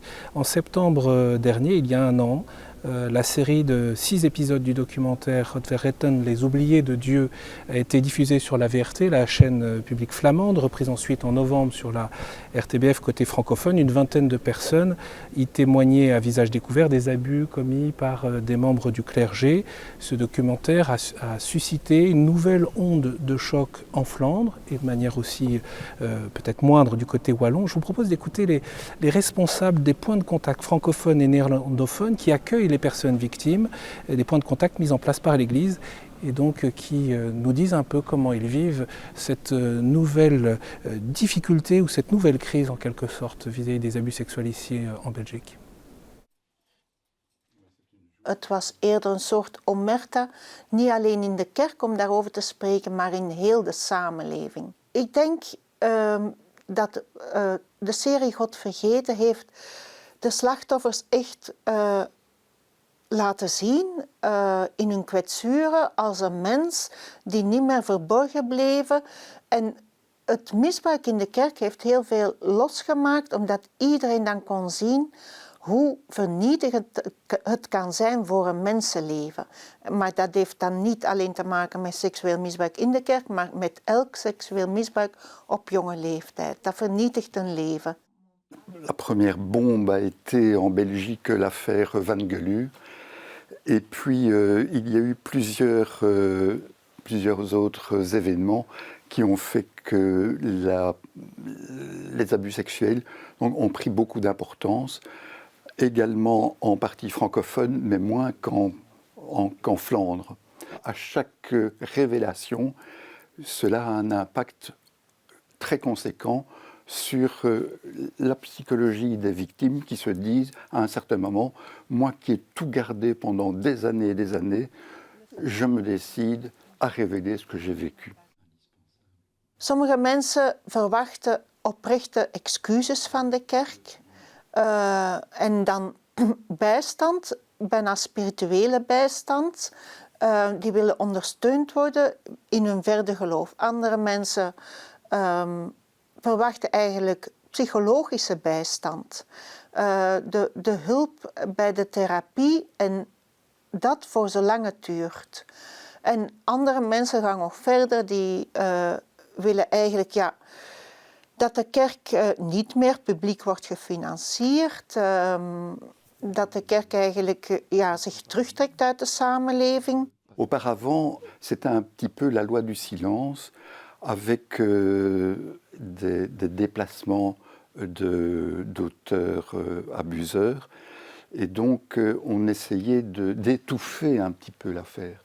Je crois qu'il y a eu une grande prise de conscience par le cardinal Ratzinger, préfet pour congrégation pour la doctrine de la foi. Je crois qu'il y a eu un grand revirement à partir de ce moment-là, qui a été encore amplifié après le pontificat du pape Benoît XVI, qui a encore été amplifié par le pape François, qui prend vraiment conscience de l'ampleur du désastre et du séisme au sein de l'Église catholique au niveau universel. Le premier travail du point de contact, c'est l'écoute, parce que la victime a avant tout un besoin d'être entendue, d'être écoutée et qu'elle soit crue. De paus komt naar ons land en ik hoop dat het is om naar onze bezorgdheden ook te luisteren. En ik zou toch wel bij de Heilige Vader willen aandringen op een echte grondige institutionele hervorming van de katholieke kerk. Eigenlijk, ik dacht, ik moet de kerk van Christus bijstaan door de slachtoffers te begeleiden, te ontvangen. Maar ik denk, we moeten Christus juist vinden in die mensen die zo diep gekwetst zijn in hart en ziel. En daar is Christus te vinden, en zoals de paus vaak zegt, in de periferie de meest gekwetste. Maar wij moeten ook die wonden van de overlevers kunnen zien en ervan leren. Voilà, la crise profonde des abus sexuels dans l'Église en Belgique de 2010-2011 semblait dépassée en quelque sorte, avec une première commission parlementaire et des compensations des indemnités données aux personnes victimes qui s'étaient signalées au titre du préjudice moral. Et on se rend compte qu'en fait cette souffrance, elle dure, Monseigneur Terlinden, au-delà de ce que peut-être l'Église avait imaginé. Bien sûr qu'elle dure. On ne peut jamais dire qu'on a tourné la page. Et ceux qui l'ont pensé avaient profondément tort. Et c'est bafoué et c'est blessé à nouveau, c'est survivant, ces personnes qui ont une souffrance énorme. Et on est de plus en plus conscient, heureusement, parce que ces récits maintenant viennent en plein jour et sont de plus en plus connus, des profondes blessures que cela engendre. Et donc, moi je dis toujours, on ne peut jamais tourner la page. Il faudra toujours, et ça c'est un changement de culture dans l'Église, on l'a évoqué ici dans le reportage. On était un peu dans l'omerta, une sorte de culture du silence. On essayait un peu plus ou moins de cacher les choses. Il pouvait y avoir même une faillite disciplinaire, on peut le dire comme ça, oui, d'une certaine manière. D'une certaine manière. Enfin bon, dans un contexte bien particulier, on ne va pas revenir là-dessus. Et il est très bon aujourd'hui qu'on sorte de cette culture-là, que ça vienne à la lumière. Et d'ailleurs, d'encourager même les victimes qu'elles puissent trouver des personnes de confiance aussi pour pouvoir partager ça, parce que ça fait partie aussi d'un chemin de libération. Et ce n'est pas nécessairement toujours dans l'Église, on peut comprendre qu'une victime ne s'adresse pas à l'Église, mais offrir ça, que ce ne soit plus un tabou. Vous êtes devenu archevêque dans ce contexte-là. Je ne sais pas si vous imaginiez devoir faire front en quelque sorte à cette nouvelle crise. Alors non, on n'a pas du tout programmé évidemment. Et votre cap, du coup, quel est-il, celui que vous fixez aujourd'hui? Alors, notre cap, c'est vraiment de continuer et approfondir vraiment ce travail. Et ce que nous sommes occupés à faire aujourd'hui, c'est aussi à nous mettre encore plus à l'écoute des victimes. On le fait avec l'Université de Louvain, on va le faire aussi en organisant à nouveau une rencontre avec les victimes pour, avec elles, travailler les actions que l'on mène et les actions nouvelles qu'on veut mettre en place. Ça, c'est déjà un point essentiel. On va aller plus loin dans l'accompagnement. Pour celles qui le souhaitent. On l'a entendu, on l'a vu dans le reportage, notamment au niveau thérapeutique, psychologique.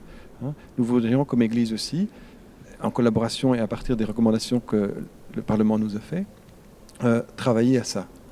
Et intervenir aussi, notamment dans la quote-part que les mutuelles ne remboursent pas des soins thérapeutiques pour des victimes qui ont besoin, qui sont demandeurs de ces accompagnements-là. À côté de ça, il y a des victimes qui nous disent, mais on a quand même une attente vis-à-vis de l'Église.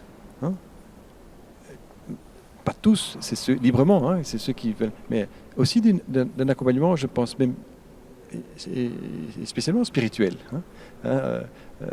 Et c'est notre souhait, comme Église de Belgique, dans l'avenir, de mettre sur pied aussi une véritable pastorale d'accompagnement de victimes de ces violences sexuelles dans l'Église ou hors de l'Église.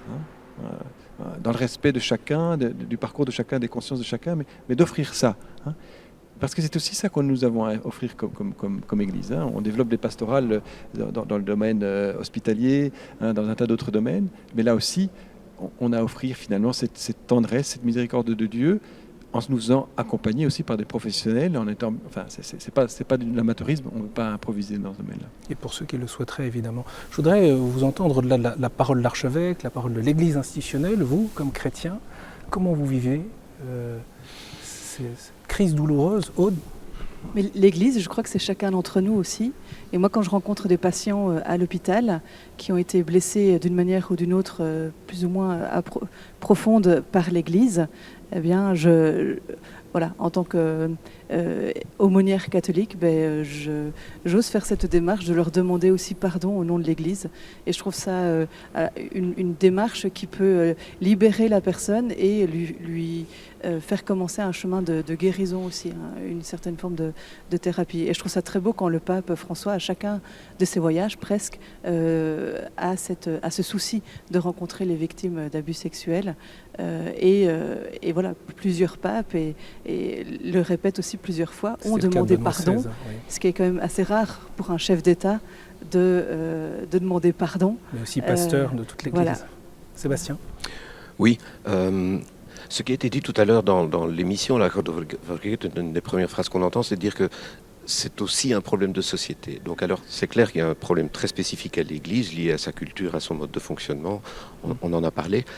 Il faut être conscient du fait aussi que ça peut arriver partout, que ça arrive partout dans tous les milieux, qu'ils soient même universitaires, qu'ils soient le monde de l'entreprise et le milieu de l'humanitaire, évidemment, et de l'aide sociale. Le milieu de l'humanitaire est loin d'être angélique par rapport à tout ça.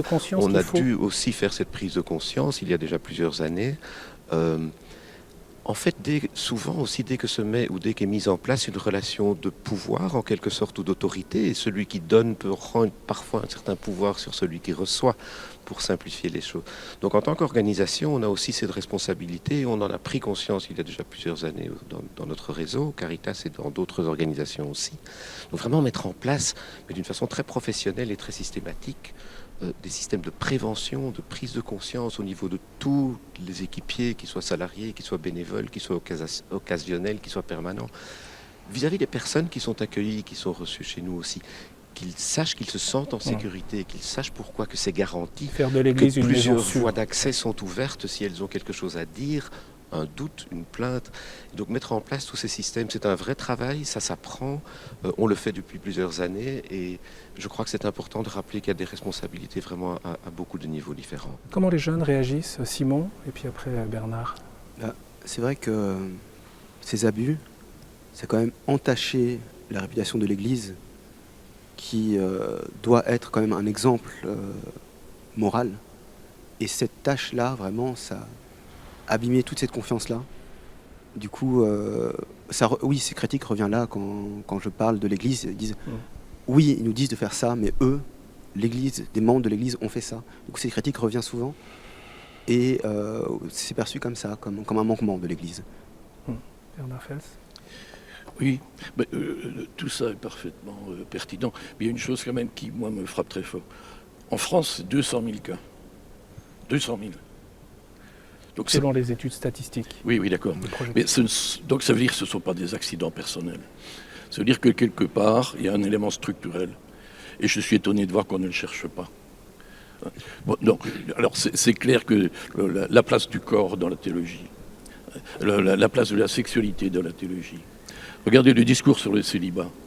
Mais tout ce qu'on peut dire que quand même, les gens qui en arrivent à des comportements de ce type sont des gens qui vivent mal leur sexualité. Ça vaut aussi pour des personnes mariées dans la vie ça peut arriver, ordinaire, ça peut arriver. Mais vous avez quand même... Non, d'accord. Mais ça n'empêche pas, ça ne doit pas empêcher l'Église de réfléchir à cela. Et de se poser les sur le statut du corps, et même la posture de célibat. Manifestement, il y a toute une série de gens qui sont des personnalités très fortes, qui sont à même d'avoir une sexualité et de l'assumer dans un autre contexte, et qui ne savent pas l'assumer dans le contexte du célibat. Et je constate, je suis étonné qu'il n'y ait pas plus de réflexion en amont sur la question. C'est pas par hasard, si vous avez... Quand on est dans des statistiques pareilles, on n'est pas dans des phénomènes personnels, on est dans des questions structurelles. Et en amont de la question, je trouve qu'il y a toute une réflexion qui devrait être menée et que je vois trop peu prise en compte. Monsieur Arterline, vous souhaitiez la rencontre du pape François avec des personnes victimes. On sait qu'elle se tiendra à huis clos, en dehors du champ des caméras. Clairement. et avec mes confrères évêques aussi. C'est une demande que nous avons adressée au pape de le faire. Et je vais peut-être rebondir sur ce que vient de dire le professeur Fels. La question ici, c'est aussi une question d'accompagnement et de maturité affective. Et j'élargirais ça de la question du célibat, parce qu'on l'a dit, c'est bien. Et là... Oui, mais... Je trouve qu'on bascule trop vite la question. C'est vrai que c'est pas parce mais je suis d'accord. Ce que je veux dire par là, c'est qu'on soit célibataire ou pas célibataire, c'est une question de respect dans nos relations, de trouver là, et une maturité affective suffisante. Et ça, on doit travailler. Et alors, là, il y a quand même une évolution dans l'Église, notamment dans le séminaire. Ce sont des dimensions qu'on prend en compte, qui n'intervenaient presque pas dans la formation, dans les séminaires. On rentrait très jeune, à 18 ans, souvent immature affectivement. Beaucoup de jeunes garçons, d'ailleurs, n'avaient aucune expérience, même de rencontre avec des filles, puisqu'ils sortaient des collèges. Non, mais des garçons. Donc là, je vous rejoins tout à fait. Donc il y a une évolution qui se vit, et on doit certainement encore aller plus loin. Mais moi, je pense que c'est là que ça se joue aussi. Pour l'Église, pour la société aussi. Et comment avoir une éducation qui nous permet d'être respectueux dans nos relations.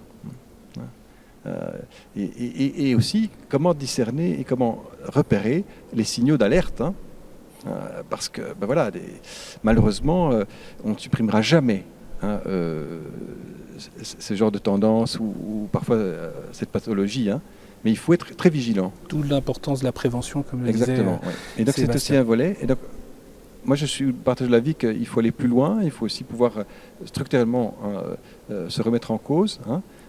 Mais on ne va pas jeter l'enfant avec le bébé avec l'eau du bain. C'est pour ça qu'il faut réfléchir. Je voudrais, c'est dans ce contexte que se déroule aussi la question de l'évangélisation en Belgique. Au début de cette émission avec vous, Monseigneur Terlinden, on évoquait la société très sécularisée en Belgique. Il y a 6 mois, ici même, dans cette basilique de Koekelberg, se tenait le congrès Mission pour la Belgique. Vous y étiez d'ailleurs, Monseigneur, peut-être certains d'entre vous, parce que la mission de l'Église, elle demeure l'annonce de l'Évangile en tout temps, en tout lieu. Prières, rencontres, ateliers et réflexions ont marqué cette proposition née en France autour d'une grande préoccupation: comment annoncer le Christ aujourd'hui dans une société telle que la nôtre. Je vous propose de retrouver un extrait du reportage de notre journaliste que KTO avait diffusé en mars dernier. La 2e édition du congrès Mission Bruxelles se déroule à la basilique du Sacré-Cœur à Koekelberg, au cœur de la capitale belge. Cet événement, organisé par des laïcs, vise à réunir les fidèles des 4 coins de la Belgique pour trouver des moyens concrets de transmettre la foi dans le monde actuel. Annonciade Le Ménager, responsable du congrès, souligne l'importance de ce rassemblement. Le but du congrès Mission, c'est de rassembler autour de la même table les laïcs, les religieux, les religieuses, les consacrés de toutes les générations, et en Belgique, néerlandophone et francophone. Puis je crois que la question de l'évangélisation, elle nous traverse tous. Quel visage du Christ on a envie de montrer au monde, à nos contemporains, et elle est toujours nouvelle et elle nous interpelle parce que aujourd'hui on voit que la société est déchristianisée, le christianisme est plutôt en chute dans la pratique, et donc à réfléchir ensemble comment partager notre foi.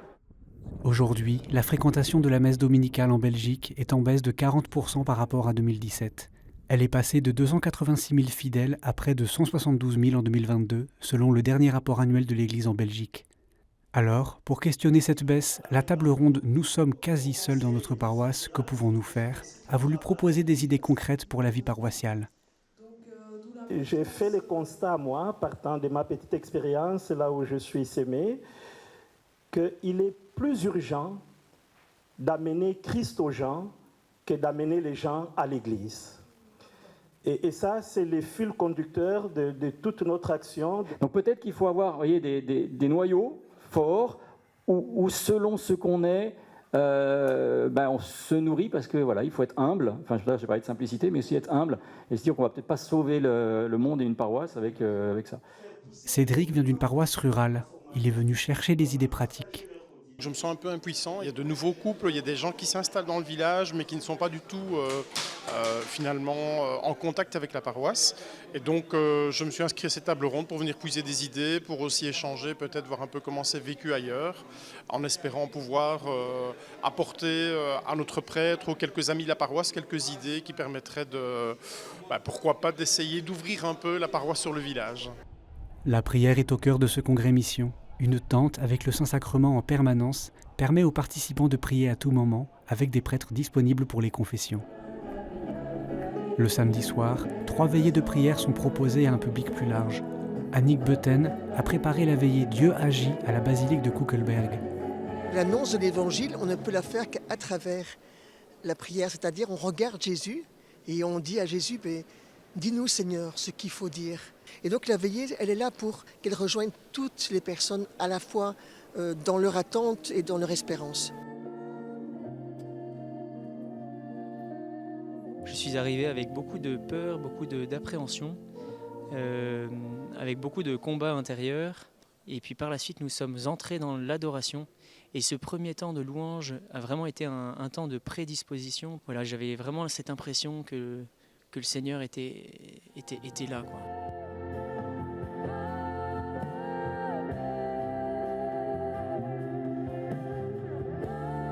Le week-end se termine par un temps de prière commune pour les prêtres, les religieuses et les religieuses, les laïcs engagés et tous ceux qui œuvrent à l'annonce de l'Évangile, pour ainsi repartir renforcés dans leur mission sous le regard de Dieu. Je me tourne vers vous à l'issue de ce reportage, Aude Brochier, parce que vous êtes responsable du service d'accompagnement spirituel en milieu hospitalier à l'hôpital de Jolimont à la Louvière. Vous faites partie également du comité d'éthique de l'hôpital en tant que représentante philosophe et puis dans la dimension religieuse. Est-ce que vous percevez ce paradoxe, au fond, cette aspiration, ce désir de partager sa foi et en même temps cette distance de ceux qui peuvent vous entourer ? Oui, alors moi je suis réaliste. C'est vrai qu'on assiste à un effondrement du christianisme et de la foi chrétienne en général. Mais je dirais à la fois, je prends ça pas comme un défi, mais aussi comme une énorme opportunité. Quand je vois mon fils qui va à l'école en portant une croix au-dessus de ses vêtements, ou qui signe sous ses interrogations à la plus grande gloire de Dieu. Parce que c'est vous qui lui avez demandé de le faire? Ah non, il fait partie d'un groupe de jeunes et je crois qu'il est porté par sa foi, par cet élan, et il n'a pas honte de l'afficher discrètement. Et je pense que ça, c'est une clé aujourd'hui, si chaque chrétien, chaque baptisé prend conscience que par son baptême, c'est pas que le prêtre qui doit évangéliser, que c'est chacun d'entre nous, et que ça peut être par des petits actes de tous les jours que ça peut être fait. Mais je crois que là, ce serait déjà... c'est sûrement certains chrétiens qui ont rencontré Jésus et qui ont découvert ce trésor. C'est pas un trésor qu'on garde et qu'on accumule, c'est un trésor qu'on veut partager. Et donc je pense que cette prise de conscience-là pourrait déjà changer énormément. Et quelle perception vous avez, vous, depuis aussi l'expérience de l'hôpital? Parce que c'est un lieu de souffrance, c'est un lieu où parfois les personnes, les hommes, les femmes, il n'y a plus de phare, on ne peut plus se cacher la face d'une certaine manière, on doit être en vérité. Tout à fait. Et je vois mon rôle d'aumônière catholique comme être un témoin de l'espérance au cœur de la souffrance. Et quand je vais visiter les patients, la plupart sont croyants non pratiquants, comme ils le disent, ou parfois même des personnes qui me disent « Ah, l'aumônerie catholique, moi je suis athée, j'ai rien à vous dire ». Et parfois c'est avec ces personnes-là qu'on a les plus beaux échanges, et justement sur des questions existentielles et sur la question de Dieu. Et voilà, chaque fois je propose humblement « Est-ce que je peux prier pour vous ?» simplement en leur disant moi je vais vous porter dans ma prière, vous avez de l'importance à mes yeux, je vois Jésus en vous et je vais vous porter dans ma prière. Donc c'est parfois des petites choses qui peuvent changer beaucoup. L'évangélisation en Belgique, ça tient à quoi? À la visibilité, Simon? En partie. C'est vrai que si on voit 0 chrétien, si on voit aucune église, c'est compliqué de connaître le Christ. Du coup oui, la visibilité en fait partie, mais pas seulement la foi, la prière, les actes. Ça compte aussi pour beaucoup. Si on voit un chrétien qui n'applique pas les principes de la chrétienté, la charité, traiter son prochain comme soi-même. Qu'est-ce que c'est que ça comme chrétien? Enfin, je veux dire, et puis aussi, la visibilité, c'est aussi dans l'amour qu'on porte à son prochain. Dire bonjour à des inconnus, à des gens seuls, aller aider les réfugiés, tout ça, ça fait partie de la visibilité. C'est pas seulement la prière, c'est la prière et les actes. Les deux en font partie. Qu'est-ce qu'il faudrait ou qu'est-ce que vous mettez en œuvre pour lever les entraves en quelque sorte de l'annonce missionnaire et qui serait pesante et dont il faudrait se libérer ici en Belgique, Monseigneur Terlinden? Moi, ma priorité pour la mission et l'annonce de l'Évangile, c'est vraiment de favoriser des communautés vivantes et rayonnantes. Donc, j'aime bien Luculique, c'est mon homonyme, mais je pense que dans l'Église, comme chrétien, on n'est pas comme un cow-boy solitaire, et qu'on annonce ensemble. Et donc, il y a les actes de charité, de bonté qu'on aura aussi autour de soi, mais aussi ce témoignage des assemblées, des communautés vivantes et ouvertes sur aujourd'hui, qui ne se replient pas sur elles-mêmes, mais au contraire qui sont attentives, et spécialement, on évoque avec l'accueil des réfugiés. L'annonce de l'Évangile, elle est là aussi, donc très concrètement. Donc aux périphéries, attentif aux périphéries humaines, aux périphéries géographiques, aux périphéries existentielles. Il ne faut pas oublier le centre non plus, comment cultiver sa relation à Dieu. Je sais que vous êtes attentif par exemple à la beauté de la liturgie, Monseigneur Terlinden. On ne vous a pas entendu encore sur ce sujet. Non, c'est vrai. Moi je suis convaincu, vraiment, et pour l'avoir vécu aussi, que la beauté de notre prière, de notre liturgie, dans toute sa diversité, parce qu'on voit très bien dans la diversité de nos assemblées, de nos paroisses, c'est pas pareil à Louvain-la-Neuve qu'une paroisse du centre-ville de Bruxelles, par exemple, mais que la beauté aussi est un témoignage et une porte d'entrée pour nos contemporains aussi, et comment les aider à travers la liturgie, mais aussi à travers d'autres occasions, à entrer dans cette intimité. Le silence est très important, notamment. Et je crois que c'est une valeur que les jeunes portent aussi aujourd'hui. Je l'entends beaucoup, qu'ils sont en attente, notamment dans la célébration, d'avoir des grands temps de silence. Je pense que le silence et la solitude, ce sont des éléments aussi importants à cultiver. Solitude dans le sens pas de laisser les gens de côté, mais cultiver ce jardin intérieur. Finalement, il faut aussi pouvoir faire la rencontre avec Dieu. Donc, petite communauté, mais avec un fondement personnel, solide. Le pape François invite beaucoup à ce que l'Église soit en sortie. Vous attendez qu'il adresse des messages ici, à Kuckelberg, par exemple, quand il rencontrera les forces vives de l'Église catholique? Aude? Oui, tout à fait. Je pense qu'il y a les bâtiments églises, mais il y a aussi toutes les petites cellules d'église qui sont présentes dans les périphéries. Je pense aux aumôneries de prison, aux aumôneries d'hôpitaux, aussi tout le travail qu'on fait dans les écoles. C'est essentiel. Peut-être que ce n'est pas la quantité qui compte aujourd'hui, mais la qualité. Et qu'on puisse avoir quelques lieux, peut-être peu nombreux, mais vivants. Avant de nous quitter, je voudrais juste qu'on retrouve la chorale des étudiants qui préparent la liturgie. Vous parliez tout à l'heure de la beauté de la liturgie, Monseigneur Terlinden, qui prépare cette messe au stade Roi-Baudouin. Nous sommes allés les rencontrer pendant une répétition.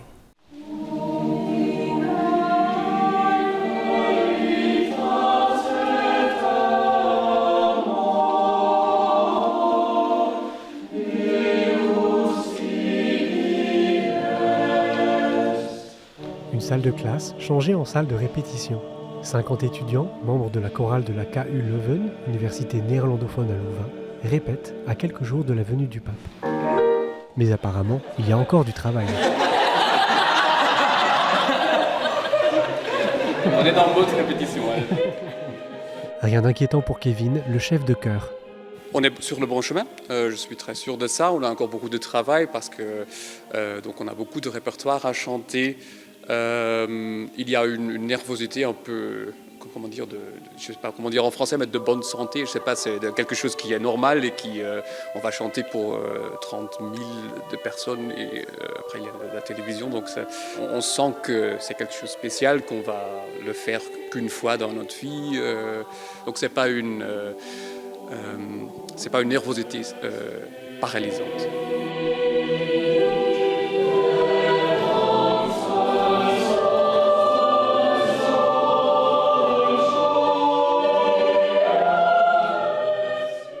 les étudiants, c'est une grande joie de participer à cet événement, croyant ou non. Peut-être c'est le plus grand honneur de chanter pour le pape François. Et aussi, comme catholique, c'est un honneur d'être part de la liturgie de la messe. I think a lot of us have felt this passion and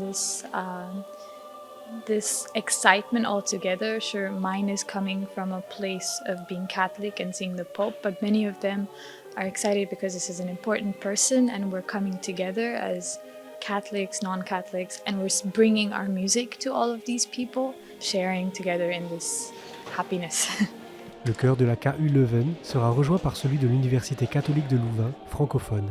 Les deux chorales animeront ensemble la messe multilingue, un grand moment d'unité. On représente comme ça toute la Belgique, donc c'est la messe, c'est pour toute la Belgique, c'est le pape qui vient dans notre pays, et c'est pour tout le monde, n'importe qui ou elle est francophone ou néerlandophone ou allemandophone, que c'est la messe pour tout le monde. Et on est tous étudiants et tous belges, donc voilà, c'est ça, on chante la messe ensemble.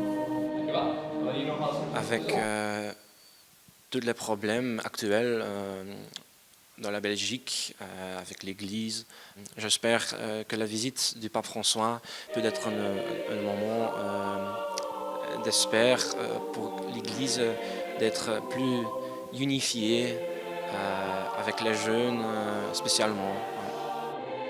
Rendez-vous le 29 septembre au stade du Roi Baudouin pour chanter en chœur avec toute la Belgique.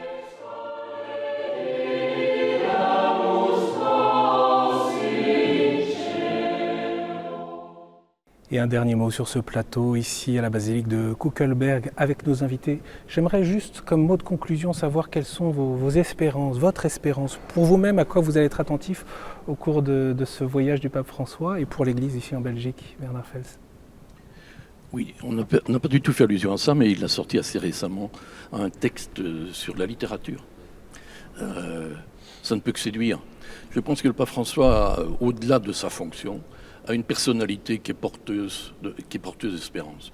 Et je pense qu'il sera capable de tenir un discours vivifiant pour l'ensemble des jeunes de notre époque et de notre université. Sébastien Deschamps. Oui. Je pense qu'il sera porteur et ça fera du bien à tout le monde, un message d'encouragement pour toutes les personnes et tous les groupes qui sont engagés, qui vont dans cette direction. Je pense qu'une partie de son rôle, c'est aussi, et il le fera certainement, c'est rappeler l'essentiel, rappeler des valeurs d'humanité, de solidarité, de justice qui vont au-delà du quotidien ou des intérêts à court terme, des préoccupations à court terme qui sont celles un peu de la vie dans laquelle on se trouve. Donc voilà, que ça nous donne un peu ce souffle de sens. Aude. Moi, j'ai beaucoup d'espoir dans cette venue du pape parce que je pense que cela pourra vraiment être une occasion de réveil pour l'Église belge, notamment, et aussi un message d'espérance incroyable, surtout pour les jeunes. Je me rappellerai toujours quand j'étais au JMJ à Rome, sur la place Saint-Pierre, avec plein de monde. Quand j'ai vu le pape au loin, courbé par l'âge, c'était le pape Jean-Paul II, courbé par l'âge et par la maladie, je me dis, mais qu'est-ce qui peut bien attirer tous ces jeunes de venir là, de se rassembler? Et je me dis, c'est Jésus. Et quand j'ai vu le pape au loin comme ça, je me suis dit, Dieu existe. Et je pense que cette expérience-là, beaucoup de jeunes peuvent encore la faire aujourd'hui autour du pape. Simon et Alana. Alors, ce que j'espère de cette visite, c'est qu'il y a une curiosité générale dans toute la société belge et que cette curiosité vraiment se transforme en enthousiasme pour l'Église, pour la foi, et puis justement que ça fasse grandir notre foi et qu'au final, il y ait des actes qui découlent de cette foi. Ça, c'est mon espérance. Et la devise de ce voyage en route avec espérance. Monseigneur Terlinden, le mot de la fin. Oui, moi, j'espérais beaucoup un grand moment de rencontre, de dialogue par-delà même les frontières de l'Église. Ça, pour moi, ça c'est vraiment un grand espoir. Et aussi un moment, et spécialement pour les fidèles, de grande communion autour de Christ. Parce que le pape vient finalement pour nous mener vers Jésus. Merci beaucoup, Monseigneur Terlinden. Merci beaucoup à vous quatre d'avoir participé à cette émission dans l'attente du pape François ici en Belgique. Merci à Martine Moteux et son équipe pour l'accueil dans cette magnifique basilique. Merci aussi au père Tommy Scholtes qui nous a accompagnés tout au long de la préparation de cette émission et ainsi que la rédaction mobilisée autour d'Emmanuel Morlin, rédactrice en chef, et les journalistes Juan Diego Ortubé, Vincent Fayol et également Grégoire de Rennes. Merci à la production Luca Pantangelo et aux équipes de Event Diffusion et des Prod. KTO déploie bien sûr une programmation spéciale tout au long de ce voyage au Luxembourg puis en Belgique à travers des films documentaires inédits, des reportages, les différentes étapes en direct bien sûr sur notre chaîne et sur internet avec les correspondances de nos envoyés spéciaux qui sont à bord du vol papal. Vous retrouvez bien sûr tout ça sur ktotv.com. Merci pour votre fidélité et à très bientôt.